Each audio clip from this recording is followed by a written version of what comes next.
my name is Zack, and today I am driving a 2004 Lamborghini Gallardo. Behind me is a 5.0 liter V10, and down below is a 6-speed automatic transmission. Now, I am super excited to be driving this Lamborghini Gallardo because I love Lamborghinis. I don't think I really need a reason beyond that. It's a beautiful red color, and I'm just so happy.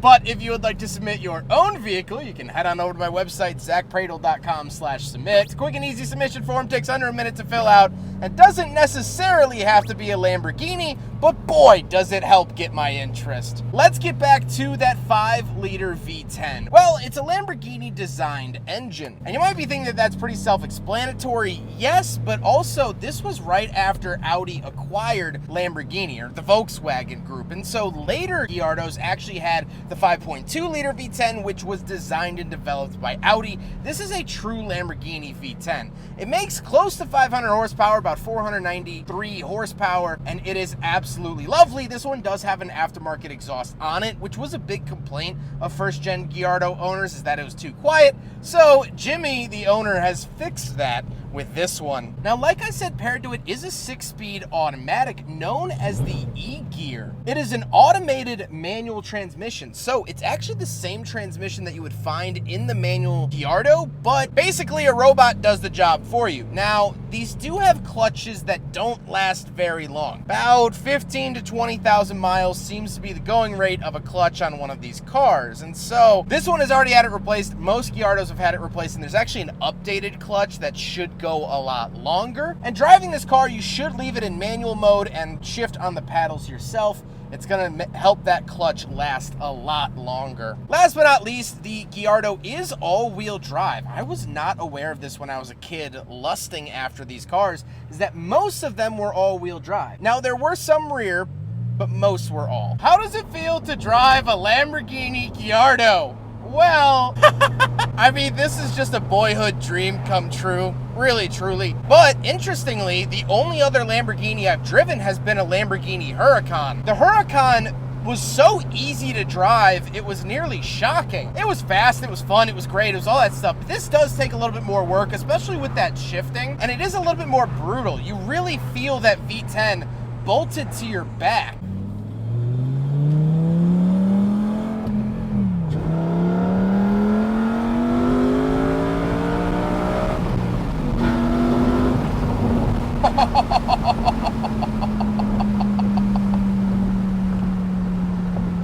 Oh boy, oh boy.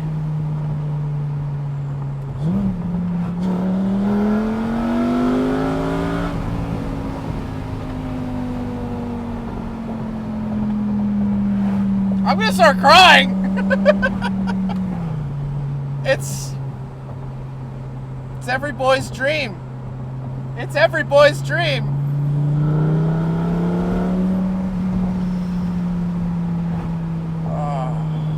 I'm not kidding. I'm getting a little misty-eyed because this is just,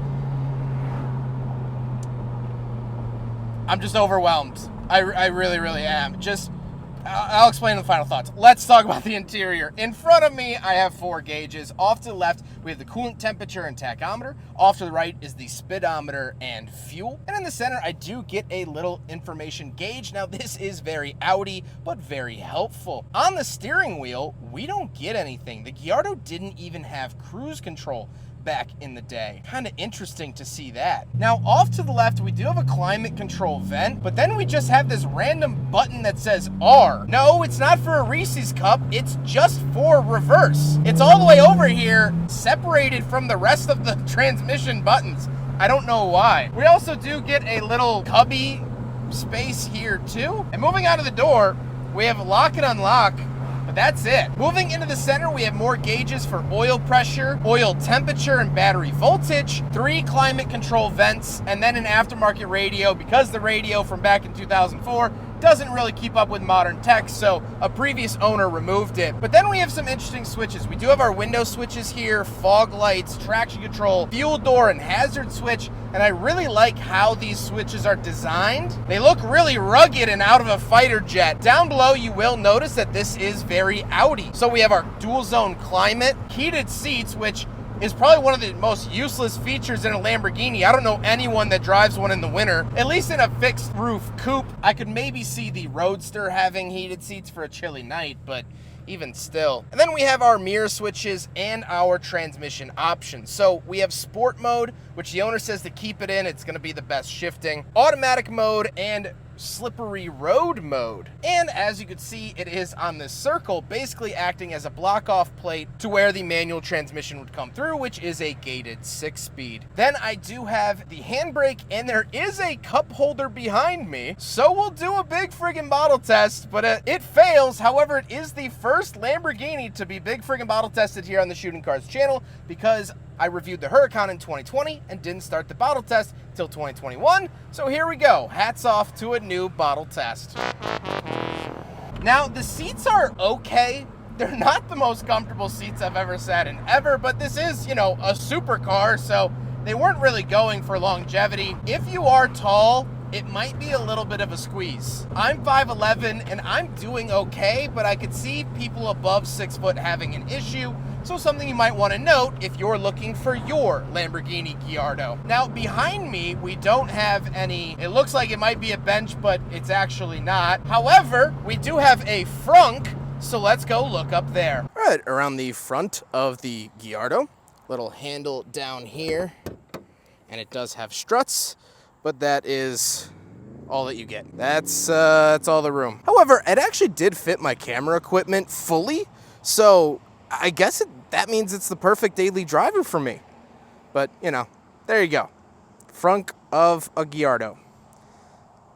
That's it. Now we have to talk about the looks. And guys, I start to get emotional yet again. I think this car looks absolutely fantastic, especially in this red paint. Just sitting here after spending years and years and years looking at, admiring, and swooning over Lamborghinis, to be standing here, to be walking around it, to just lay eyes on one is such a boyhood dream that I can't give an honest, clean opinion of this car, because there's 20 years of excitement going into just the visuals of staring at a Gallardo that I get to drive. So here it is. Take it for what you want.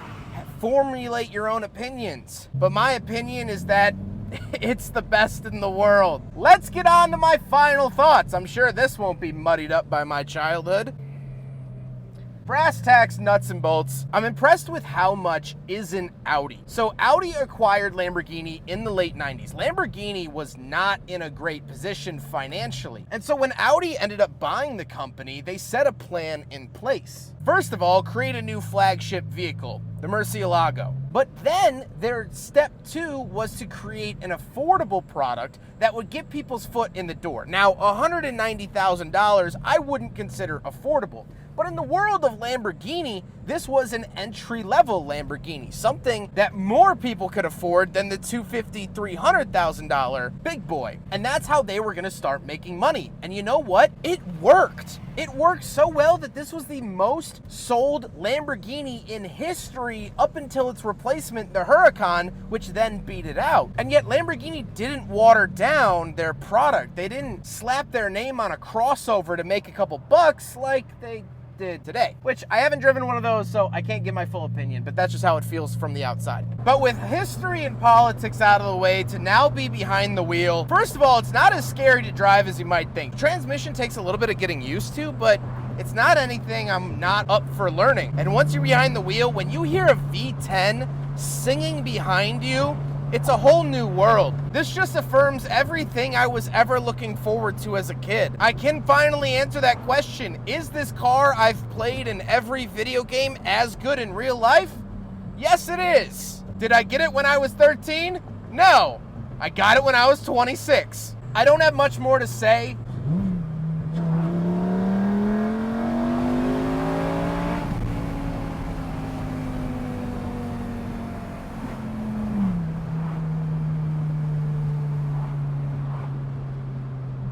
thank you. Thank you everyone who has watched and supported and liked and commented and shared and just been in my life, because this is one of the peaks. I hope you enjoyed it. You can rate the video if you want, but I'm in a Lamborghini. I don't really care. Do whatever you want. Free country. Adios.